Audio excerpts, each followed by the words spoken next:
This is the VOA Special English Health Report. A coronary stent is a small tube that is used to treat heart patients. The tube is made of wire mesh. Doctors place it inside an artery that has narrowed. They expand the stent to hold the walls of the artery open so blood can flow normally to the heart. If an artery is blocked, people can suffer chest pain and heart attacks. In most cases, a stent is left permanently in place to keep the artery open after a treatment called angioplasty. Increasingly, doctors use what is called a drug-eluting stent. This kind has medicine on it that is released slowly over time. The drug is designed to prevent the creation of scar tissue in the artery. Scar tissue can cause the artery to narrow again. Millions of people now have drug-eluting stents.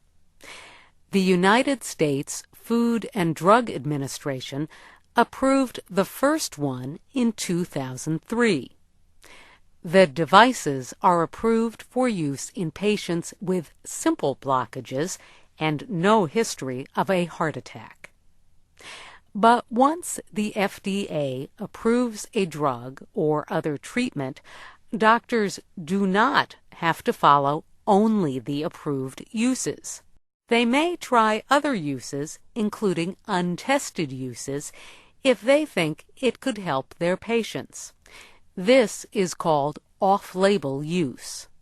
But recently, some studies have questioned the safety of off-label use of drug-treated stents. In early May, the Journal of the American Medical Association published 2 studies. These were based on the records of several thousand patients. A stent maker, Cordis, helped pay for one of the studies. The study found that at 1 year, the patients with the least risk were those who met the conditions for approved or on-label use. For example, restenosis, which is when the artery narrows again, was reported in 4% of those patients. Patients with more serious artery problems had rates of 7 to 8%. Still, the researchers say, the number of patients affected was small.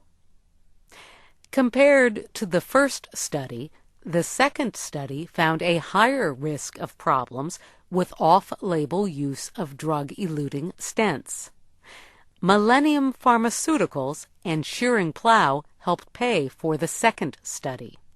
These companies make drugs that can be used in place of the stents. Now, additional research is examining how outcomes could be affected by the methods that doctors use when they put a stent into a patient. We will discuss this part of the issue next week. And that is the VOA Special English Health Report written by Katie Weaver. I'm Catherine Cole.